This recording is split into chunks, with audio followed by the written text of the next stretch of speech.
to a 12-year-old, catching their hard sell, pitching dreams, but not always delivering.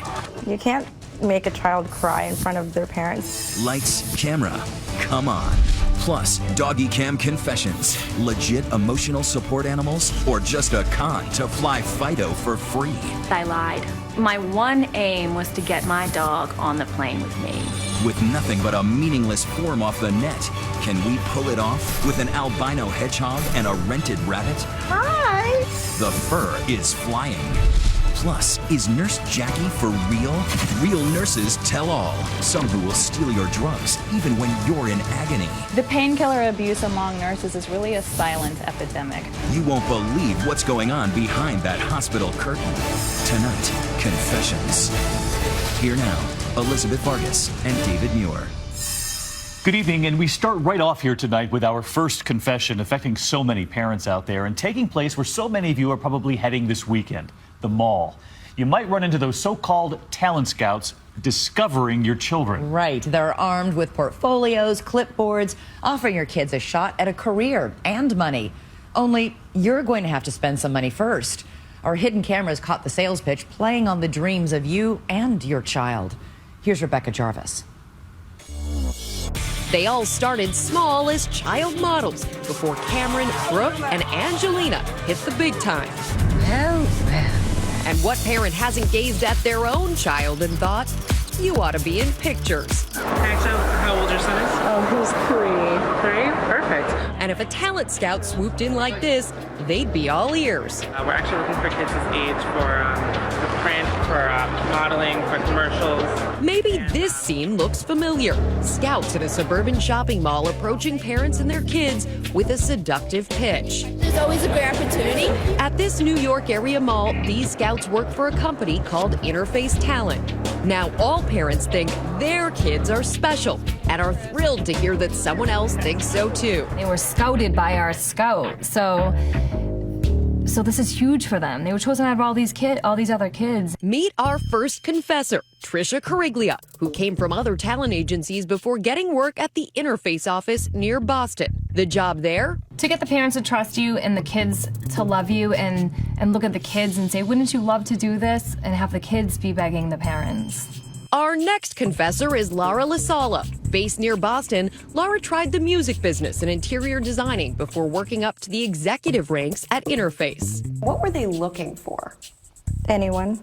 Anyone, that is, with a child and a checkbook. They would just go right after them. Ma'am, ma'am, ma'am, hi. They would, walk and follow them if they had to. One of their starry-eyed clients, 12-year-old Isabella. Isabella's danced competitively since she was 5 and has big dreams. What do you want to do? I'd like to be an actress. You're about to see the sales pitch Isabella and her mom Letizia heard from Interface. But there's something the scouts at this mall don't know. Isabella and her mom already have a gig with us. We recruited them to go undercover with hidden cameras. Okay, let's put it on the inside. Posing as a family friend, one of our producers enters the mall with them, where, sure enough, just minutes after walking in, We're looking for girls around her age for modeling. they hear about a parade of successful Interface clients. She ended up on Levi's commercials, so she's done commercials. We have people in TV shows too. Is this something where she could, make money? Yeah. And the scout soon utters the F word. Free. It's no cost, and it's no obligation. You're just gonna come into our office, talk to one of our development directors, and then he or she will tell you about our program and everything. Still skeptical? Well, they know just what to say. We have an 80% success rate. 80%? Yeah. Meaning what? They got at least one callback. Really? Even though Isabella is working undercover for us, she's flattered. It's not every day someone asks you if you would like to be a model. So we sign up. Our entry to the next stop on the hard sell tour, the Interface office. With locations in 6 states, scouts fanned out to attract parents in shopping malls up and down the East Coast for that free evaluation. Was the free evaluation anything more than a sales pitch? No, it was all sales pitch. Trisha Cariglia says curious parents often ask the same question. did they just choose my daughter out of hundreds of people? And I'm supposed to say, yes, of course, look at her. Interface says they never claimed to be selective.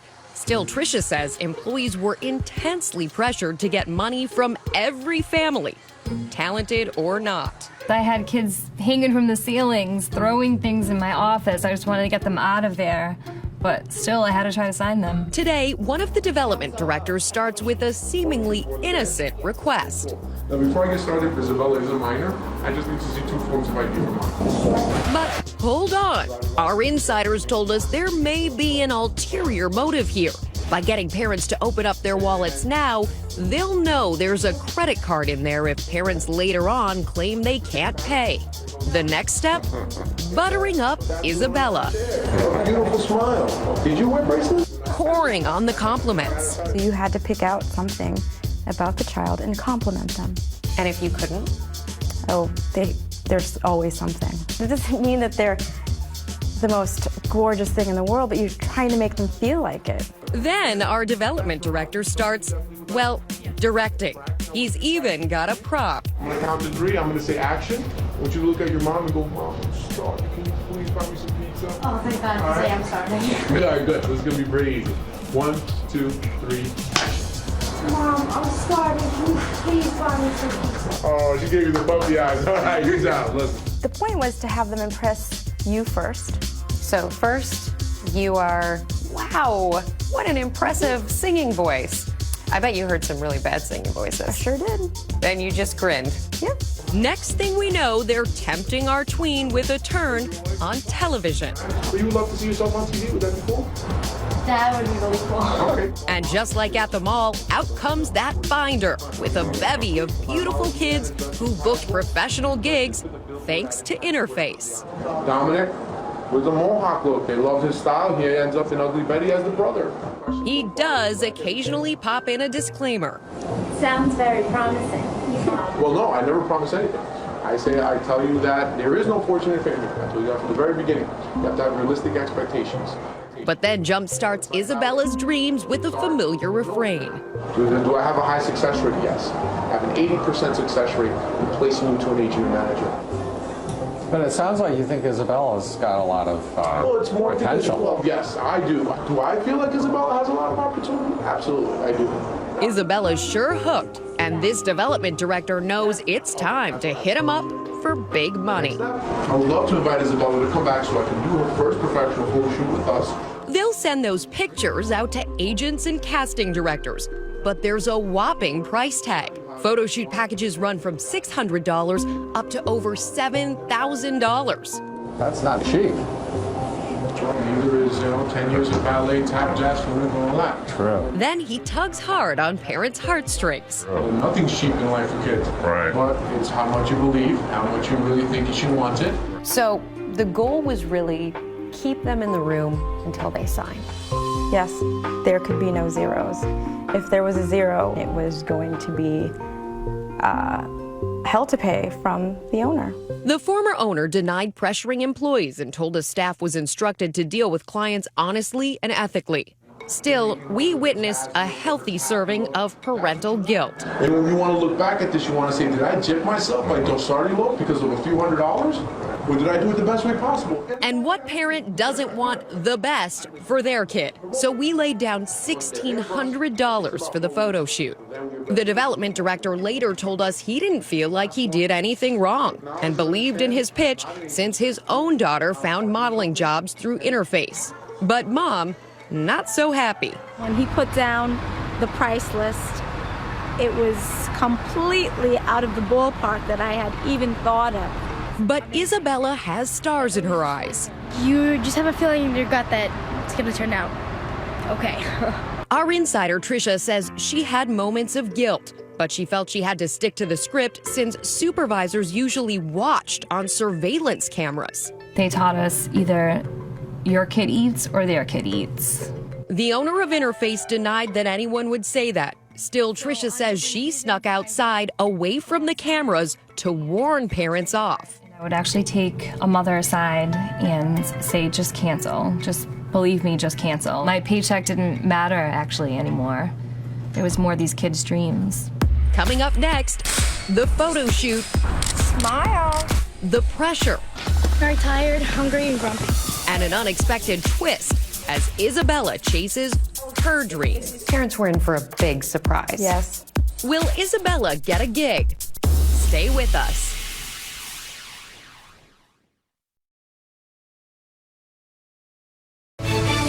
"2020 continues. More talent agency confessions with Rebecca Jarvis. How's that? That's all good. 12-year-old Isabella hopes she's an actress in the making.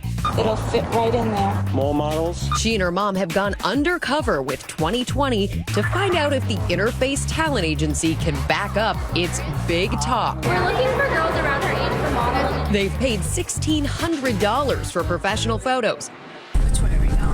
And today is the shoot. Hi, how are you? We're just gonna hurry to bring you guys back, okay? Parents and kids are everywhere. Excited? Yes. Isabella gets her makeup done. Are you having fun? Yes. And her hair. Take deep breath. And then goes through 5 different outfits. 7 long hours later. Very tired, hungry, and grumpy. Well, you look gorgeous. Thank you. Many parents will shell out big bucks on photos to make their kid a star. And according to former employees, some Interface offices were at one point raking in $100,000 a week. Isabella and her mom later returned to see the photos. Very nice. Ready for the glamorous auditions ahead. But not so fast. They first have to meet with one of the bubbly marketing directors. Now, did you guys love the pictures? Yes. You had fun, didn't you? She's beaming about Isabella as she reviews the photos. I felt like this was a very natural smile. She has like that actress type of look.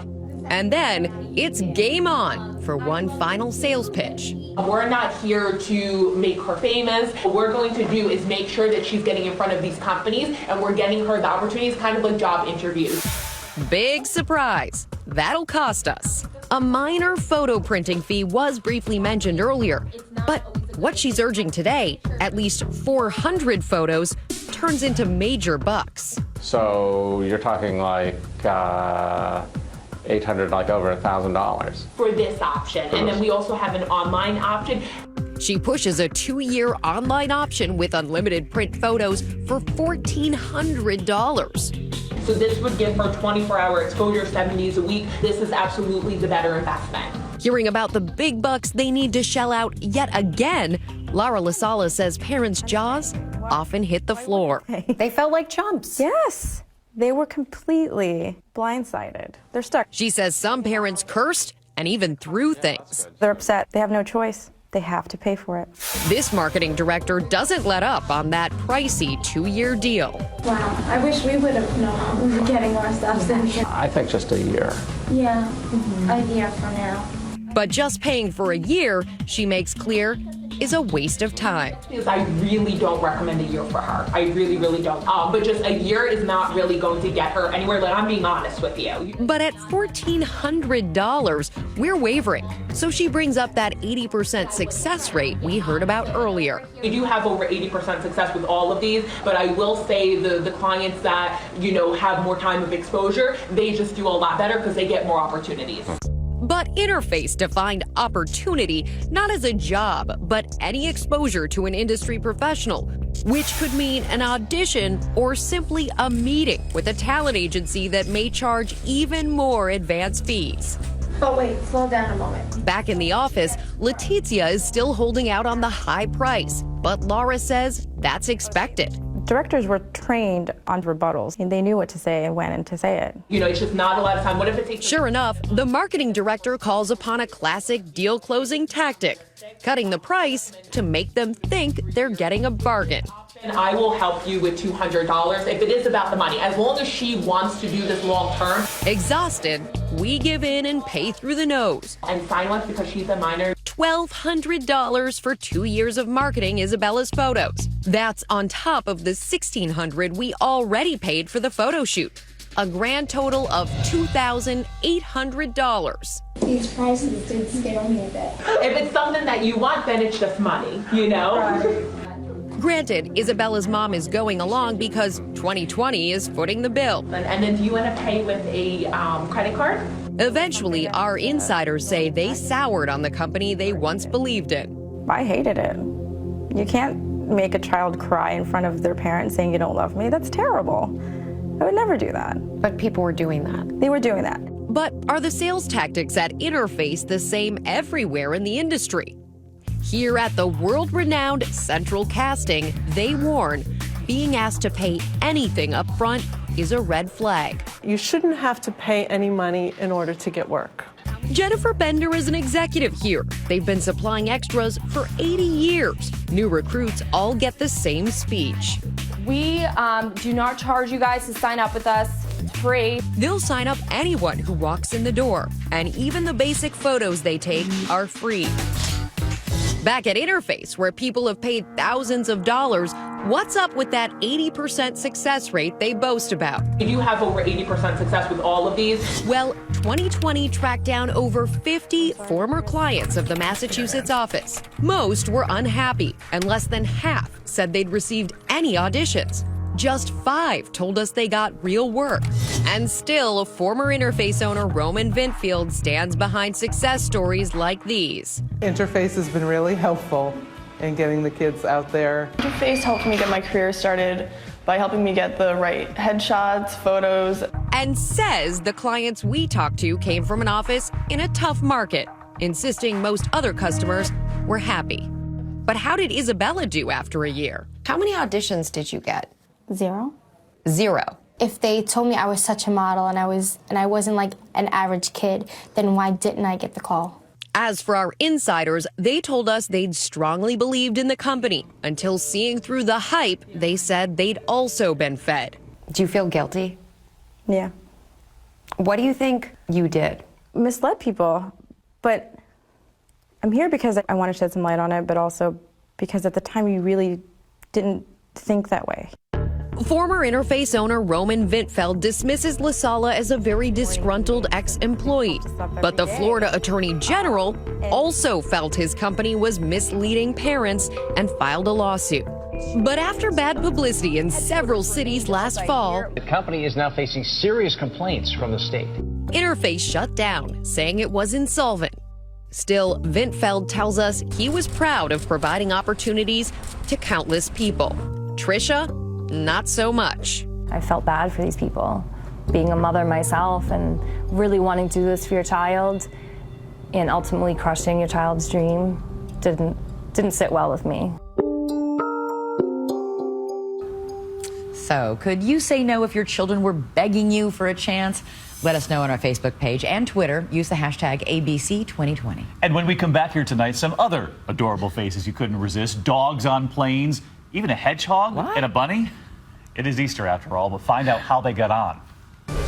Next, Canine Confessions. Are some people using phony support dogs to take airlines for a ride? So she took part in the little scheme. See how easy it is to book a free ride for a hedgehog and a bunny. Hi! I don't think I've ever seen a bunny before. Frequent flyers or fakers? When we return.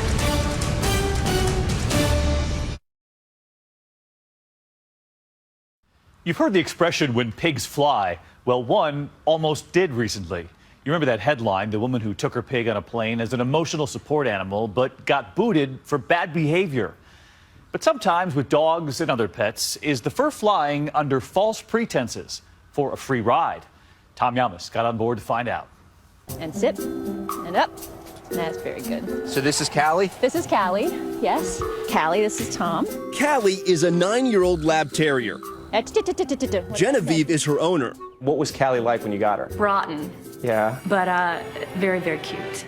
But you can't blame Callie for what they got involved with a few years ago. A mile-high travel scam.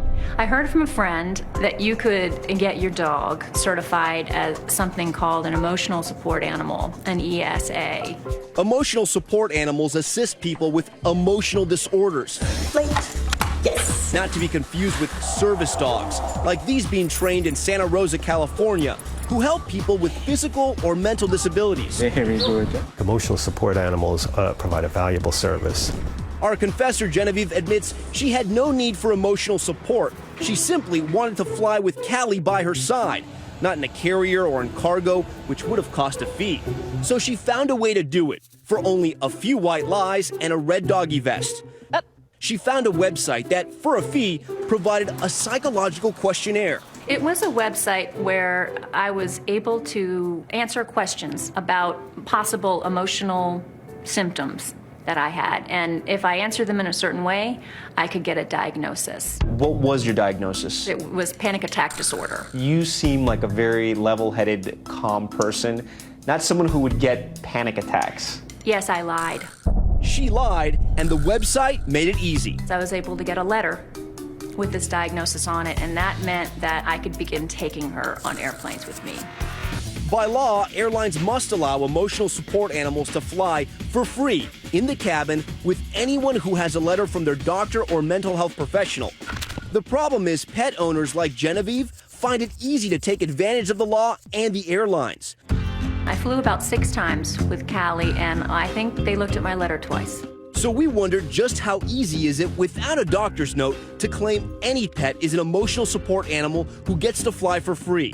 Just watch as I convince my pal Archie to go undercover. At the official sounding United States Dog Registry website, they mention the need for a mental health letter, but don't ask to see it. And for $254 with expedited shipping, they sell us the deluxe kit including a leash, a vest, a photo ID, and this certificate with Archie's name on it and a registration number. It looks very official, but it means nothing because it's not a letter from a mental health provider. It's just a certificate from some website. So, is my best friend clear for takeoff? We're about to find out. Off we go to Kennedy Airport in New York. We called ahead to tell them that I was coming with an emotional support dog, and at the JetBlue counter, Archie and I don't even get a chance to flash our shiny new certificate or that dog tag. They just send us on our way.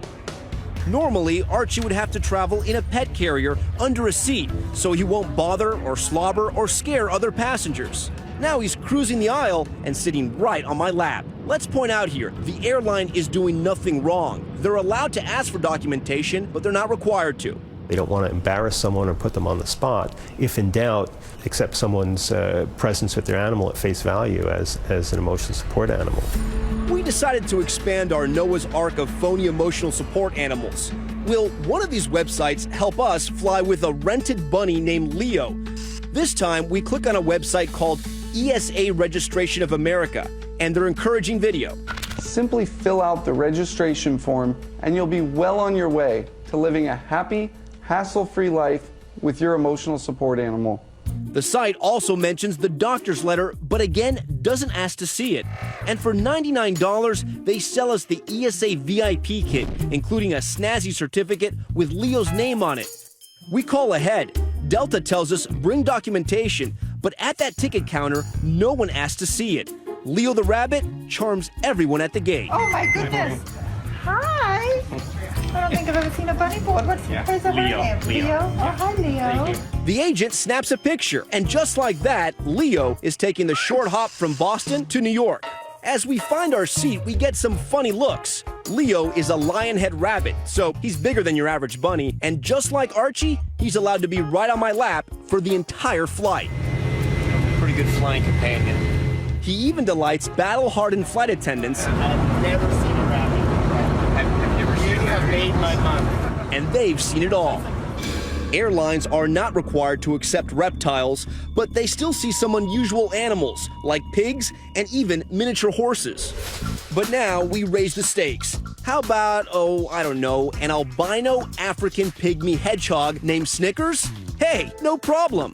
The ESA website sells us that same meaningless certificate, and it's got her name on it right there. So we're at LaGuardia Airport, and we have our albino hedgehog named Snickers. He's about to go on the flight with us, so we're going to check in to see if they let us fly. But this time, it's not so fast. The Delta agent makes clear the piece of paper might be good for lining Snickers' carrier, but that's about it. Without a doctor's letter, our hedgehog is going nowhere. If Snickers wants to get to Boston on this night, she's walking or waddling. What's his name? Snickers. Another day, another airline. We book Snickers Newark to Nashville on Southwest. The agent again wants documentation, but this time our cockamamie certificate is accepted. Once again, Snickers and I catch an airline worker in the act of showing kindness and compassion. And nobody stops us as I carry my prickly buddy through the terminal, in the boarding lane, even right into the cabin. We asked the airlines about the problem of fake emotional support animals. Their trade group, Airlines for America, says we trust our passengers are honest in communicating their need for service assistant animal support. United States Dog Registry declined to comment, but ESA told us that its certificate is a valuable supplement to a doctor's letter. At first, Genevieve didn't see anything wrong with faking an emotional disorder so she could fly with her dog. I didn't think this would be harming anyone. I thought this was harmless. But this is not a victimless hoax. Advocates say they fear that poorly behaved pets on planes give people who really need emotional support animals a bad name. That's what Sonia Lashinsky is afraid of. It's like faking needing a wheelchair. You see someone faking it and their dog is barking through the whole flight. You know that one of these days someone's going to turn around and say, that's it, no animals in cabin at all. As for Callie, her days as a frequent flyer are over. Genevieve grounded her and hopes other fakers will do the same. When I did it, it was just too easy. If I told you it's still that easy, what would you say? Then I'd say that I hope we can make some changes. And just so you know, no animals or humans were harmed in the making of this story. So, if you were squeezed in next to a rabbit or a hedgehog or a big slobbering dog and found out they weren't real support animals, would you stay in your seat? Use the hashtag ABC2020 to let us know. David and I will be right back. Next, confessions from the hospital floor. Nurses helping patients and helping themselves to their unused drugs. She was putting the waste in her soda can. Why July is bad for surgery. And when is a patient a PETA? Pain in the egg. When 2020 returns. You know that curtain they pull around your bed in the hospital? Well, we're about to pull it open as nurses tell all. Why shouldn't you go to a hospital in July? And if your pain medication isn't kicking in, could there be a reason, like the nurses are taking it themselves? You're not going to believe what can happen. Nurses even hazing each other.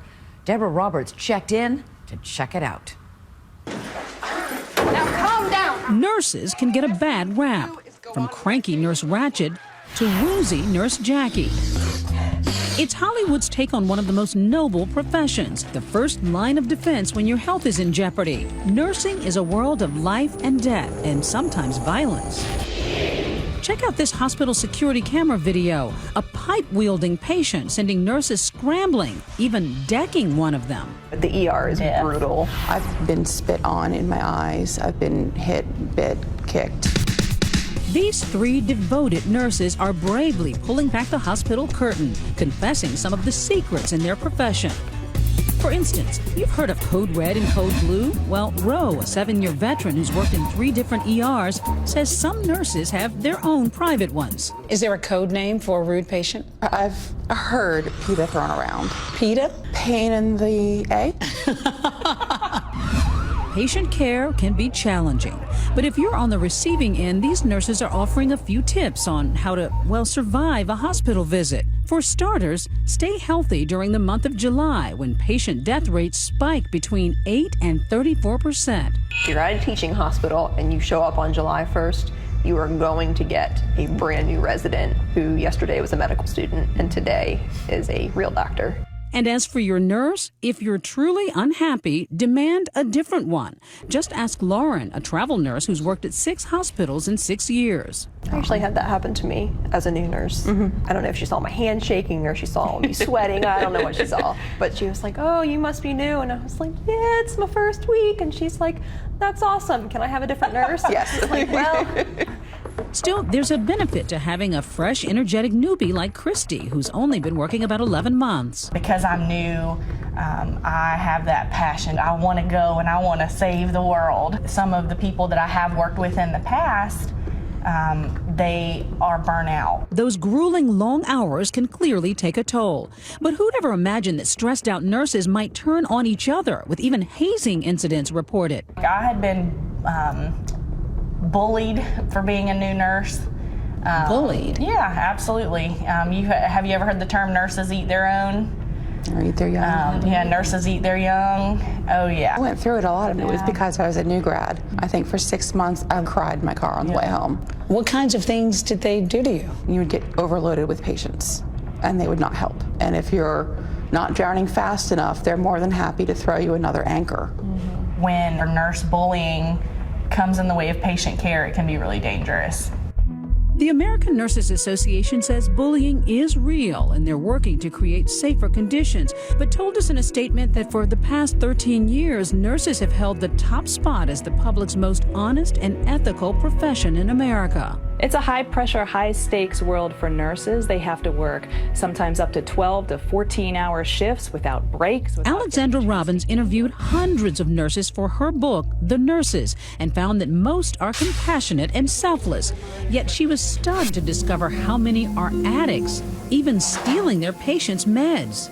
The painkiller abuse among nurses is really a silent epidemic. Since they're involved in medicine, they believe that they will be able to handle the narcotics more than they actually can. And so it's a surprise to them as much as to everybody else when they become addicted.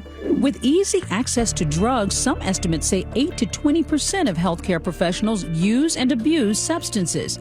And get this, there's no universal drug testing in the industry, which can leave patients at risk. Accused of stealing patients' pain medication.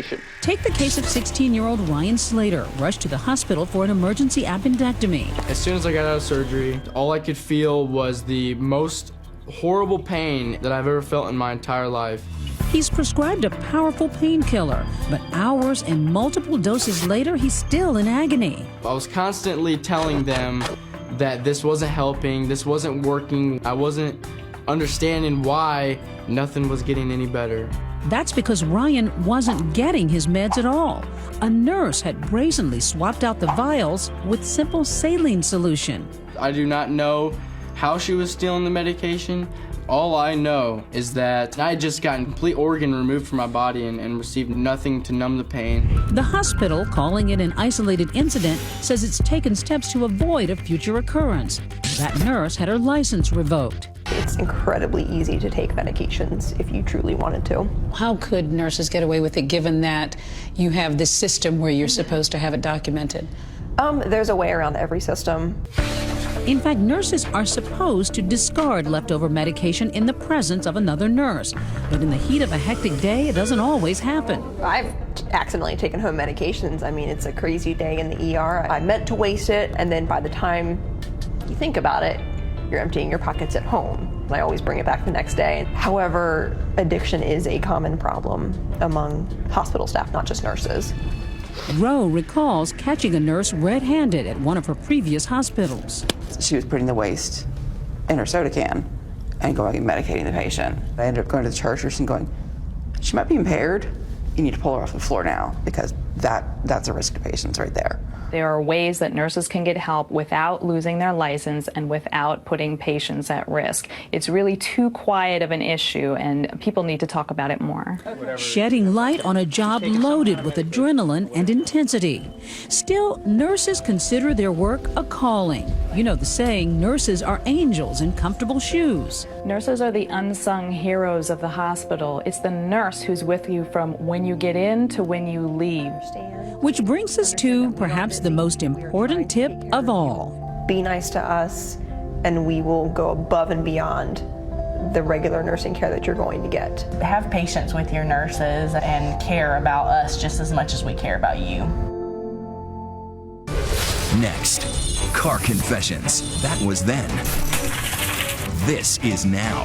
The new Repo Man on today's biggest foreclosures. This is the Repo Ninja. It sounds so sneaky. So high tech, he can steal your car in 10 seconds. What are the tricks of the trade? Repo Ninja, when we come back.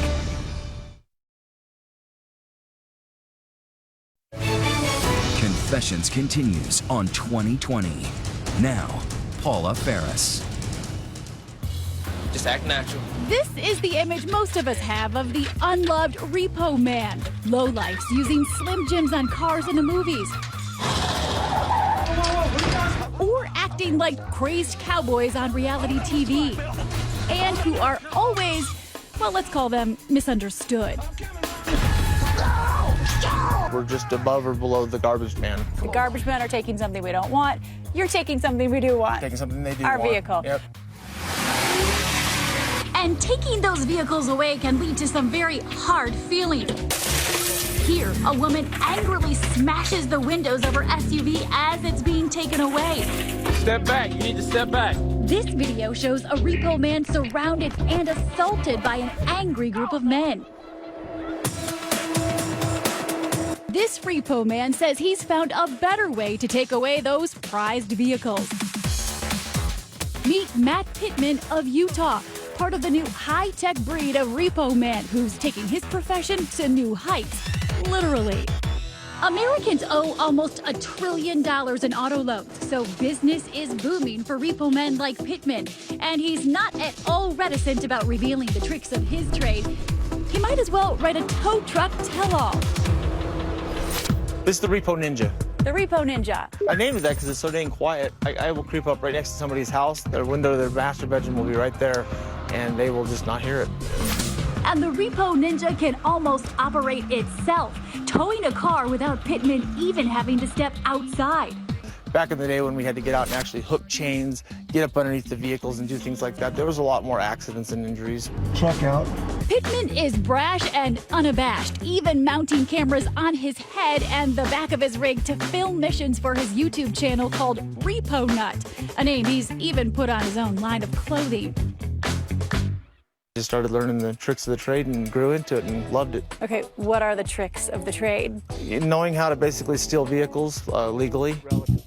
Legal, yes, but certainly unnerving. For instance, Pittman uses software that makes them a kind of digital bloodhound, tracking people through their cell phones. I'm going to put you to the test. You say you can track me just by my phone. Absolutely. And you can do it quickly, right? Yep. Okay, try to find me. All right.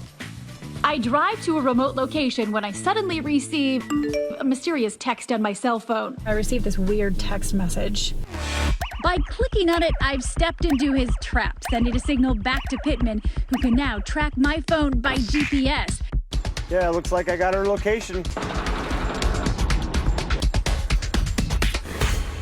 That was a little too easy. I was a sitting duck.